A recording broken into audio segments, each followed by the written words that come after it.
Social মিডিয়ায় তুমুল viral একটি ভিডিও। দাবি করা হচ্ছে ভারতে ১২ বছরের এক শিশুকে ধর্ষণের দায়ে ৭ জন অপরাধীকে ঘটনাস্থলেই ফাঁসি দিয়েছে দেশটির আদালত। কিন্তু আসলেই কি ভারতের কোনো আদালত এমন তাৎক্ষণিক রায় দিয়েছে, নাকি এই ভিডিওর পেছনে লুকিয়ে আছে অন্য কোনো বড় রহস্য? সত্যটি জানতে ভিডিওটি শেষ পর্যন্ত দেখুন।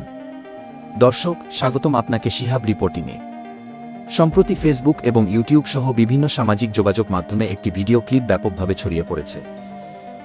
ভিডিওটির ক্যাপশনে দাবি করা হচ্ছে এটি নাকি ভারতের ইতিহাসের সর্বোচ্চ এবং দ্রুততম বিচার। সেখানে বলা হচ্ছে এক নাবালিকাকে নির্যাতনের অপরাধে ৭ জন আসামিকে সরাসরি ঘটনার স্থানে নিয়ে ফাঁসি দেওয়া হয়েছে। ভিডিওটি শেয়ার করে অনেকেই একে স্বাগত জানাচ্ছেন, আবার অনেকেই বাংলাদেশেও এমন আইন করার দাবি তুলছেন। কিন্তু শিহাব রিপোর্টিংয়ের অনুসন্ধানে দেখা গেছে এই চাঞ্চল্যকর দাবিটি সম্পূর্ণ ভিত্তিহীন এবং মিথ্যা। এটি একটি নিছক গুজব। এবার জানা যাক আইনি বাস্তবতা এবং আসল সত্যটি কী। প্রথমত, ভারত বা বাংলাদেশের মতো কোনো গণতান্ত্রিক দেশেই আদালত ঘটনাস্থলে তাৎক্ষণিক ফাঁসি কার্যকর করার আদেশ দিতে পারে না। যে কোনো অপরাধের বিচারের জন্য একটি নির্দিষ্ট আইনি প্রক্রিয়া রয়েছে।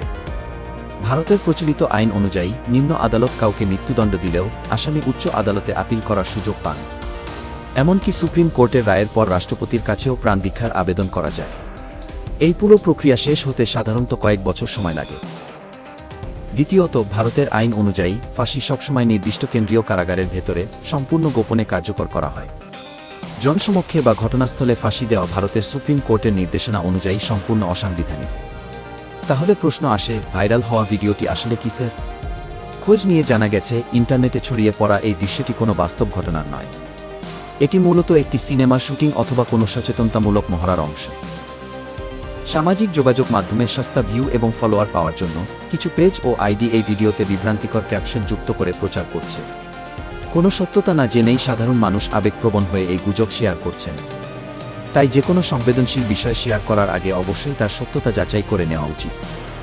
না হলে অজান্তেই আপনি একটি সাইবার অপরাধ বা গুজব ছড়ানোর অংশ হয়ে যেতে পারেন। দেশ-বিদেশের এমন সব গুরুত্বপূর্ণ ঘটনার পেছনের আসল সত্য জানতে এবং বস্তুনিষ্ঠ সাংবাদিকতার সাথে থাকতে এখনই আমাদের চ্যানেল শিহাব রিপোর্টিং সাবস্ক্রাইব করুন। পাশে থাকা বেল আইকনটি ক্লিক করতে ভুলবেন না। ভিডিওটি আপনার কেমন লাগলো তা কমেন্ট করে আমাদের জানান। আজ এ পর্যন্তই। ভালো থাকুন, সচেতন থাকুন। ধন্যবাদ।